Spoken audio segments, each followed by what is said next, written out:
ကဲကျွန်တော်ကူမတွေအားလုံးပဲမင်္ဂလာပါဗျအခုတင်ပေးလိုက်တဲ့ဖိုင်ဒီကဏ္ဍနှလုံးဒီ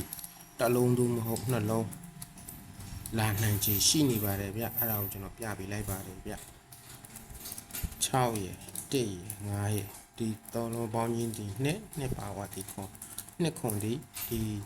မှာ6တက်နှစ်လို့ထွက်လာပါတယ်3ညရယ်1ရယ်6ရယ်ဒီသုံးလုံးပေါင်းချင်းဒီခွန်ပါဝါဒီနှစ်ခွန်နှစ်ဒီ3ညခွန်နဲ့ခွန်နဲ့1ရယ်ခွန်ရယ်3ညရယ်ဒီသုံးလုံးပေါင်းချင်းဒီ8ပါဝါဒီ3ဒီမှာ38ခွန်လို့ထွက်တယ်1ရယ်8ရယ်3ရယ်သုံးလုံးပေါင်းချင်းဒီနှစ်ပါဝါခွန်နှစ်ခွန်ဒီခွန်3ညနဲ့ခွန်နဲ့ခွန်ရယ်သုံးလုံးပေါင်းချင်းဒီ1ပါဝါဒီ6ဒီ16ဒီကျွန်တော်တို့ဒီမှာ184နဲ့1တယ်ဒါဆိုရင်ကျွန်တော်တို့ကြည့်ပါမယ်နော်8ရယ်ပေါင်းရင်6အဲ6ရယ်ဒီ1ရယ်ပေါင်းရင်ဒီခွန်ပါဝါဒီနှစ်ခွန်နှစ်တစ်လုံးနဲ့ဒီအကျိန်နော်ဒီအကျိန်မှာခွန်နှစ်တစ်လုံးသူ့အယောင်လေးနဲ့ကျွန်တော်ပြပေးမယ်နော်သူ့အယောင်လေးနဲ့ပဲ8ရယ်6ရယ်သုံးလုံးပေါင်းရင်ဒီ3ညပါဝါ5လို့ဆိုရင်6တက်သုံးလုံးပေါင်းချင်း8ပါဝါ3လို့ဆိုရင်8ဟုတ်ခွန်8သုံးလုံးပေါင်းချင်း2ပါဝါခွန်နဲ့နော်ခွန်နဲ့3ရယ်6ရယ်3ညရယ်သုံးလုံးပေါင်း9ပါဝါ4လို့ဆိုရင်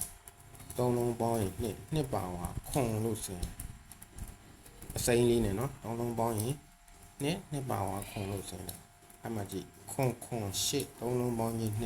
2ပါဝါခွန်နဲ့ဒီမှာလဲခွန်ရတယ်ပေါ့နော်အခုနောက်လည်းခွန်2ဝန်းချင်းရှိကြတယ်ဒီမှာကျွန်တော်တို့ဒီမှာ6ကွာပေါင်းချင်းဒီ4ဒီ4ဒီကိုဆင်းလာတာတစ်ချိန်ကျော်ကွာပေါင်းချင်းဒီ8တဲ့အဲ့8ဒီမှာတစ်ချိန်ကျော်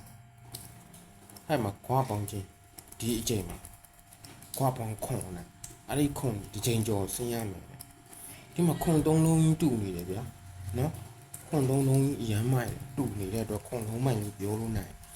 5လေးတဲ့4ပိုင်5ပိုင်5တက်လေးနဲ့ထွက်တယ်ဒီမှာကဏ္ဍကွဲကြပါတယ်တူတယ်တစ်လုံးစီတယ်38ခွန်နဲ့38ခွန်လို့ထွက်တယ်ဒီမှာတော့ခွန်လုံးပိုင်ခွန်3လုံးလို့ဖြစ်နေတယ်နော်ဒီမှာခွန်2ဝန်းကျင်းကဲကျွန်တော်အကူမှဒီအချိန်မှာခွန်နဲ့2ကိုတော့မိအောင်တော့ကင်နာကြမယ်ဗျမိအောင်လည်းထိုးရမယ်ပေါ့နော်အခုလောလောဆယ်သူပြနေတာတော့ခွန်လုံးပိုင်ကိုသူပြနေတယ်ပေါ့နော်ခွန်လုံးပိုင်ကိုသူလမ်းပြနေပါတယ်နော်တူနေတဲ့အတွက်ခွန်မိုက်တယ်နော်โอเคစင်ပြေကြပါစေဗျအကြိုက်တူတော့ကန်လို့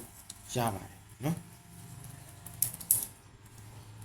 ကြိုက်တယ်ဆိုရင်လည်း comment လေးမှာကြိုက်တယ်လို့ရေးခဲ့ပေါ့နော်ဒီမှာရေးရဲ့အထင်အမြင်လေး